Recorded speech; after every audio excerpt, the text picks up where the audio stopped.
لیکن بڑی تعداد جو ہے مذکورہ 3 سیاسی جماعتوں کی ہے، جبکہ جو TLP ہے جس کا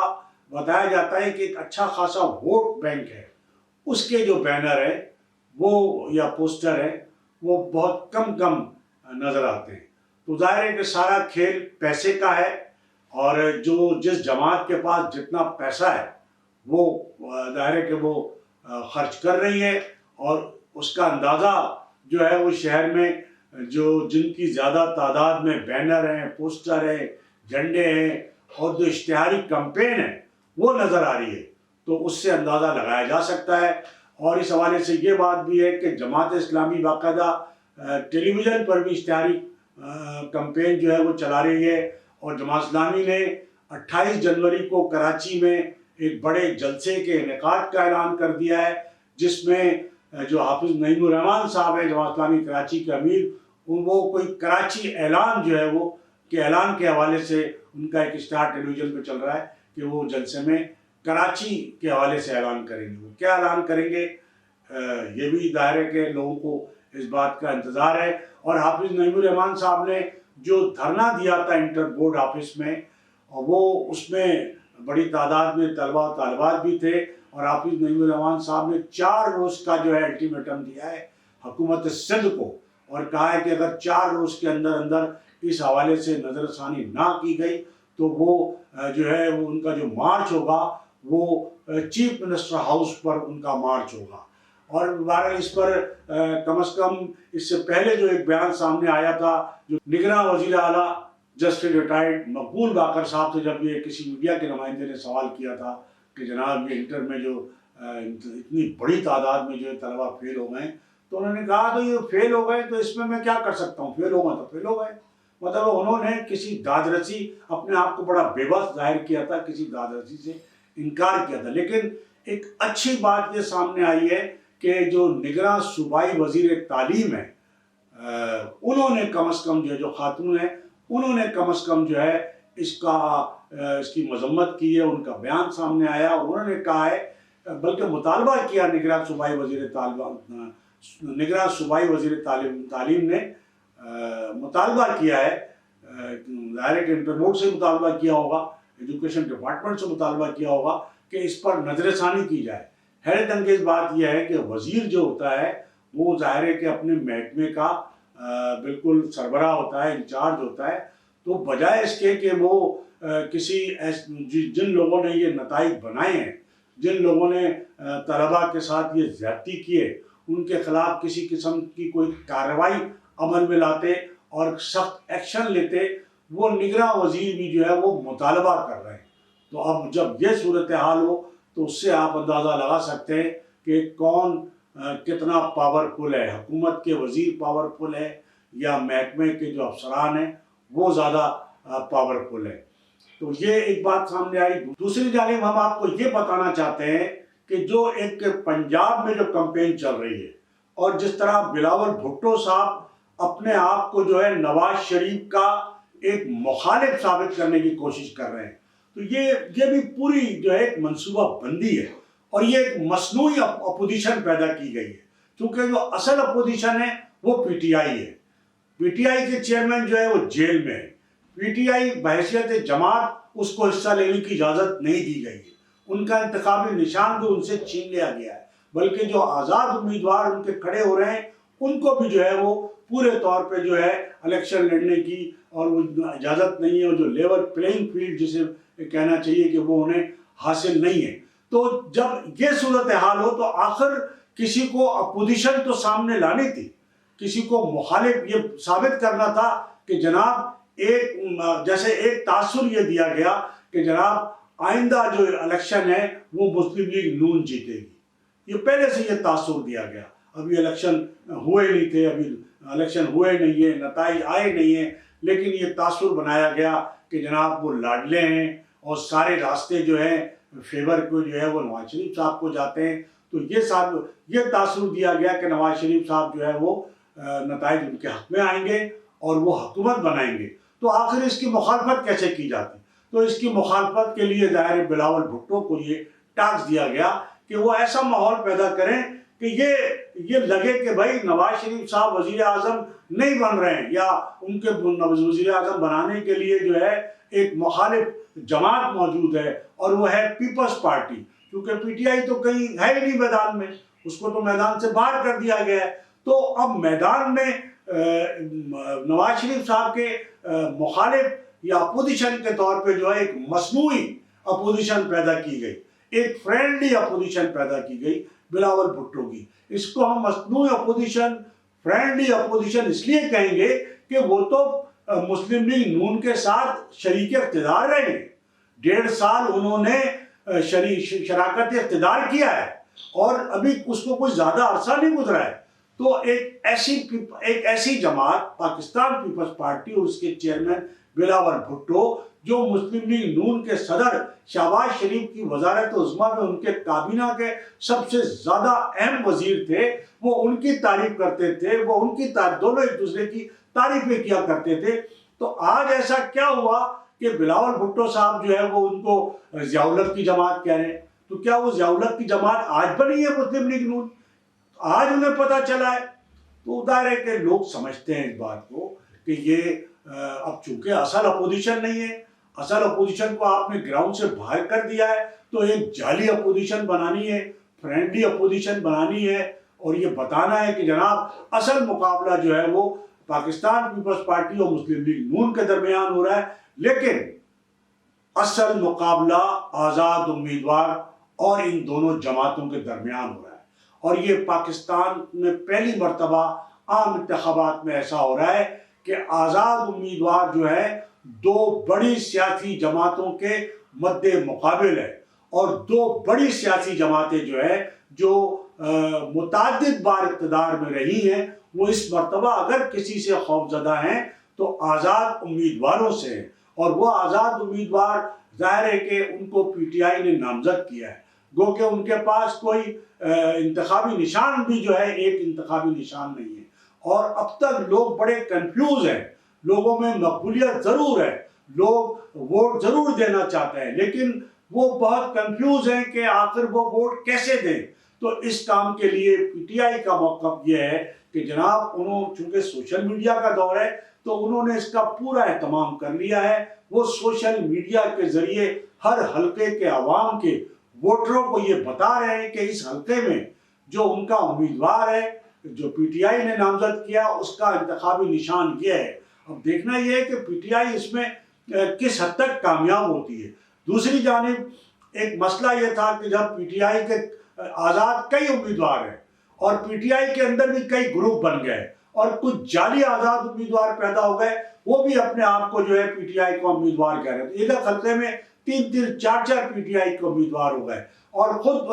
پی ٹی آئی میں بھی بڑی اس حوالے سے بڑے اختلافات ہیں، اور کسی جو پی ٹی آئی کے جو مختلف رہنما ہیں، وہ جو مختلف آزاد امیدوار ہیں، تو کوئی رہنما کسی ایک امیدوار کی حمایت کر رہا ہے، تو دوسرا رہنما ہے جو کسی دوسرے آزاد امیدوار کی حمایت کر رہا ہے۔ پھر متعدد جگہ پہ جو ہے وہ باقاعدہ آزاد امیدواروں سے جو ان کو جو کہا گیا تھا کہ یہ پی ٹی آئی کے ہیں، وہ ان کو وہاں سے تبدیل کیا گیا کسی اور۔ تو یہ بڑی کنفیوژن ہے، اور یہی وجہ تھی کہ جب وہ پی ٹی آئی کے جو آزاد امیدوار تھے وہ جب عوام میں گئے تو لوگوں نے کہا بھائی آپ کیا ثبوت ہے کہ آپ منتخب ہونے کے بعد جو ہے اس بات کی کیا گارنٹی ہے کہ آپ پی ٹی آئی کے وفادار نہیں رہیں گے، اور پی ٹی آئی کے جو چیئرمین ہیں، جو سابق وزیر اعظم عمران خان صاحب ہیں، آپ ان کے وفادار رہیں گے۔ تو یہ ایک سلسلہ شروع ہوا حلف لینے کا، تو باقاعدہ قرآن شریف پہ جو ہے وہ حلف لینے کا سلسلہ شروع ہوا۔ اس حوالے سے جو سب سے پہلے تو یہ اس بات کو جو اجاگر کیا وہ سلمان اکرم راجہ، بڑے معروف وکیل ہیں اور بڑے ٹی وی پہ تجزیہ کار بھی وہ رہے ہیں، اب وہ پی ٹی آئی کے کینڈیڈیٹ ہیں، آزاد امیدوار ہیں، وہ اس حوالے سے عدالت میں بھی گئے ہیں کہ جناب وہ آزاد امیدوار ان کی جو حیثیت ہے وہ پی ٹی آئی کے امیدوار کی حیثیت جو ہے وہ بنائی جائے، یا ان کو اس کا انتخابی نشان دیا جائے۔ ان کا مسئلہ ابھی عدالت میں ہے۔ تو یہ انہوں نے بھی باقاعدہ اس بات کا انکشاف کیا تھا کہ ہاں یہ حلف لوگوں کو یقین دلانے کے لیے کہ جناب وہ عمران خان صاحب سے اور پی ٹی آئی سے وفادار رہیں گے، وہ جو ہے وہ قرآن شریف پہ حلف لے رہے ہیں۔ اور اب اس حوالے سے جو کراچی میں جو ایک اہم امیدوار ہیں پی ٹی آئی کے، خرم شیر زمان صاحب، باقاعدہ ان کی ایک ویڈیو وائرل ہو گئی ہے، وہ باقاعدہ قرآن شریف پہ حلف لے رہے ہیں. اور جو قومی اسمبلی کے سابق اسپیکر ہیں اسد قیصر صاحب، وہ بھی اس کی تصدیق کر رہے ہیں کہ قرآن شریف پہ حلف لے. لیکن جو بیرسٹر گور خان ہیں، جو پی ٹی آئی کے جو انٹرا پارٹی الیکشن کے حوالے سے جو چیئرمین بنے، ان کا کہنا ہے کہ ایسی کوئی ہدایت نہیں ہے کہ قرآن شریف پہ حلف لیا جائے. تو بڑی مختلف بات ہے. ابھی بیچ میں جیسے صورتحال آئی تھی کہ جی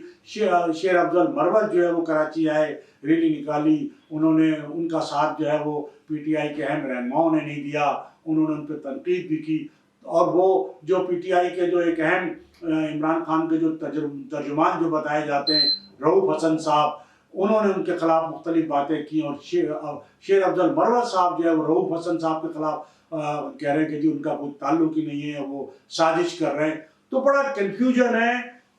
جو چیئرمین ہے پی ٹی آئی کے عمران خان صاحب، ان کے جیل میں رہنے سے اور اپنی پارٹی کے لوگوں سے باقاعدہ رابطے نہ ہونے سے اور الیکشن میں ظاہر ہے کہ ایک امیدوار کے طور پہ نہ ہونے سے بڑا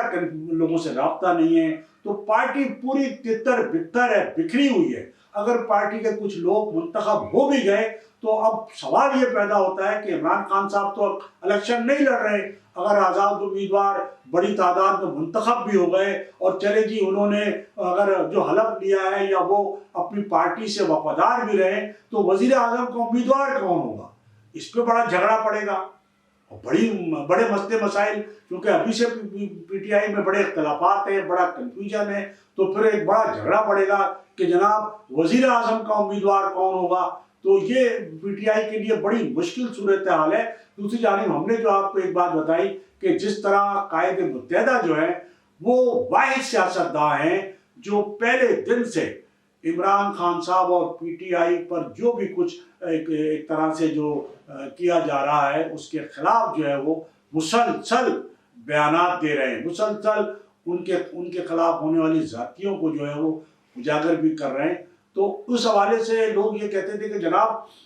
بلکہ خود پی ٹی آئی کے لوگ کہتے تھے کہ شاید حتیٰ قائد متحدہ جو ہے وہ ایسے ہی اپنی شہرت حاصل کرنے کے لیے کر رہے ہیں. اور کسی نے یا خود عمران خان صاحب نے بھی یعنی ایک ان کا کوئی اس حوالے سے کسی قسم کا کوئی ایک رسمی طور پہ کسی بھی جانب سے کوئی شکریہ تک ادا نہیں کیا گیا تھا کہ جی آپ ایسے برے وقت میں جو ہے ان کے ساتھ کھڑے ہیں یا ان کی حمایت کر رہے ہیں یا ان کی بات کر رہے ہیں. تو یہ پہلی مرتبہ ایک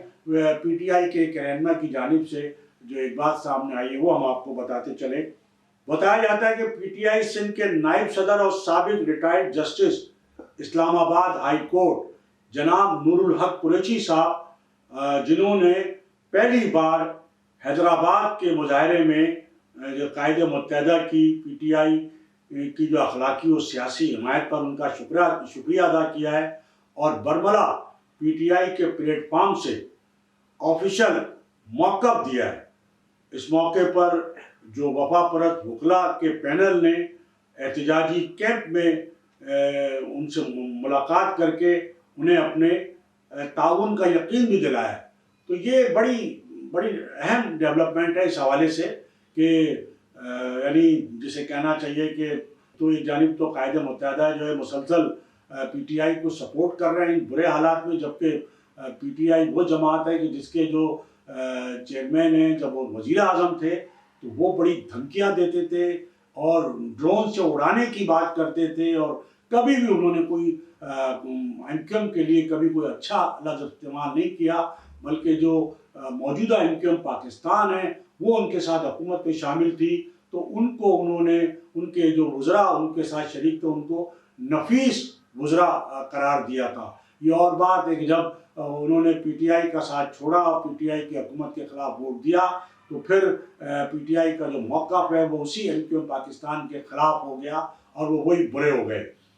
تو یہ ایک بڑی ڈیولپمنٹ ہے. اور کہ جو وفا پرست وکلا کا جو پینل ہے وہ باقاعدہ جا کے انہوں نے وہ جو پی ٹی آئی کے رہنما ہیں انہیں اپنے تعاون کا یقین دلایا ہے. تو اس وقت جو چونکہ دونوں جماعتیں جو ہیں وہ ایک یعنی بالکل یکساں صورتحال کا شکار ہیں. جس طرح پی ٹی آئی کے آزاد امیدواروں کو جو ہے وہ ظاہر ہے کہ ایک مشکل صورتحال کا سامنا ہے، تو اسی طرح جو MQM انٹرنیشنل سیکریٹریٹ نے ابھی تک گو کہ کسی قسم کے ان کے امیدوار ابھی تک جو ہے وہ باقاعدہ کوئی لسٹ کوئی وہ نہیں سامنے آئی، سوائے اکا دکا کسی امیدوار کے جن کو گرفتار بھی کیا گیا یا جن کے بارے میں ابھی تک کچھ پتہ نہیں چلا ہے کہ وہ گرفتار بھی ہے یا نہیں ہے یا لاپتہ ہیں، اور جو بھی ہیں. لیکن یہ ہے کہ باقاعدہ کوئی ایسی امیدواروں کی جو ہے کوئی فہرست جو ہے وہ سامنے نہیں آئی ہے. لیکن یہ دلچسپ صورتحال ہے کہ PTI کے جو آزاد امیدواران ہیں ان کو باقاعدہ سپریم کورٹ سے ریلیف مل رہا ہے، اور وہ بیشتر امیدوار جو مفرور ہیں، جو 9 مئی کا ظاہر ہے 9 مئی کا ثانیہ جو ہے پاکستان کی ریاست کے خلاف حملے کا واقعہ اور ایک اہم ثانیہ ہے جس پہ ظاہر ہے کہ مقدمات بھی ہیں اور ان کے خلاف کارروائی بھی ہو رہی ہے اور وہ مفرور بھی ہیں، لیکن انہوں نے کاغذات نامزدگی بھی داخل کیے ہیں اور ان کو جو آروز تھے ان کے کاغذات نامزدگی جو ہے مسترد کر دیے تھے اسی بنیاد پہ، لیکن سپریم کورٹ نے ان کے کاغذات جو ہے وہ بحال کر دیے، ان کو الیکشن لڑنے کی اجازت دے دی ہے. اور کئی امیدواروں کے ساتھ ساتھ جو ایک اہم امیدوار ہے وہ PTI کی اہم جو ایک ورکر ہے امیدوار ہے صنم جاوید، ان کو جو ہے الیکشن لڑنے کی اجازت دے دی گئی ہے. اور صنم جاوید کی اہمیت اس لیے ہے کہ صنم جاوید جو مسلم لیگ نون کی جو اہم رہنما ہیں، نواز شریف صاحب کی صاحبزادی ہیں مریم نواز صاحبہ، ان کے مقابلے پر ہے. تو ان کے ظاہر ہے کہ آروز نے کاغذات نامزدگی مسترد کر دیے تھے، تو ظاہر ہے کہ پھر تو وہ تو سمجھ لیں کہ بلا مقابلہ وہاں سے مریم نواز آ جاتی. لیکن اب چونکہ صنم جاوید جو ہیں ان کے کاغذات جو ہے وہ بحال ہو گئے ہیں اور سپریم کورٹ نے اجازت دے دی ہے، تو بتایا جاتا ہے کہ صنم جاوید ان کو بہت ٹف ٹائم دے گی اور مریم نواز صاحبہ کے لیے وہاں سے نشست نکالنا جو ہے بہت زیادہ دشوار اور مشکل ہوگا. اور مریم نواز وہ امیدوار ہیں کہ جن کے بارے میں کہا جاتا ہے کہ وہ آئندہ وزیر اعظم کی امیدوار بھی ہو سکتی ہیں، یا اگر ظاہر ہے کہ ان کے جو والد ہیں میاں نواز شریف صاحب ان کو جس طرح پروموٹ کر رہے ہیں، اور اگر میاں نواز شریف صاحب کے لیے کوئی مشکل آئی، کوئی ایسی مشکل صورتحال پیدا ہوئی کہ ان کو وزیر اعظم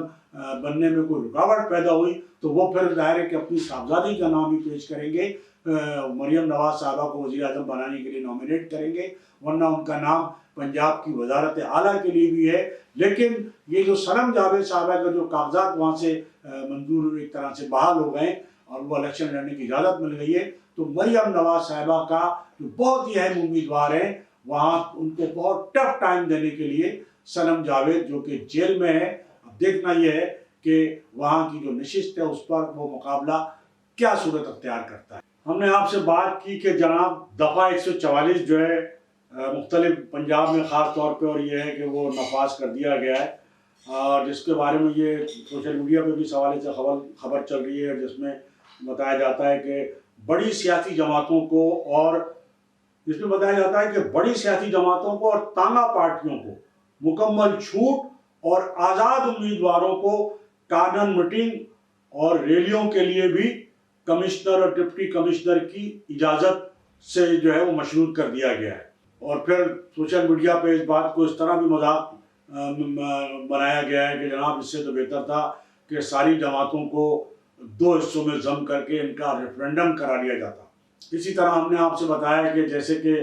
جو بجلی گیس کا جو مسئلہ ہے اس حوالے سے بھی سوشل میڈیا پر یہ خبر چل رہی ہے کہ گیس جو 24 گھنٹے پہلے جو آتی تھی وہ اب 6 گھنٹے پر آ گئی ہے، یعنی 24 گھنٹے میں اب صرف 6 گھنٹے گیس آ رہی ہے، اور اس کا بل جو ہے وہ 4000 سے 7000 تک پہنچ گیا ہے، جبکہ بجلی جو ہے وہ 12 گھنٹے کی لوڈ شیڈنگ کے باوجود جو ہے بل 24 گھنٹے والے جو آ رہے ہیں. تو یہ کہا جاتا ہے کہ جناب جو بھی ووٹرز ہیں ان کے پاس جو بھی امیدوار ووٹ مانگنے کے لیے آئیں تو وہ کم از کم ان سے یہ سوال ضرور کریں کہ جناب نہ بجلی ہے، نہ پانی ہے، نہ گیس ہے، اور بل جو ہے وہ 24 گھنٹے کے آ رہے ہیں. تو کم از کم ووٹرز کے لیے یہ ہے کہ وہ ضرور اس بات کو جو ہے وہ سامنے رکھیں. دوسرے ہم آپ کو آفاق احمد صاحب کے حوالے سے بتاتے چلیں کہ انہوں نے بڑا اہم بیان یہ دیا، ان کا ایک کلپ چل رہا ہے. انہوں نے PTI کو جو ایک لسانی جماعت قرار دے دیا ہے، اور آفاق احمد صاحب کا کہنا ہے کہ 2018 کے الیکشن میں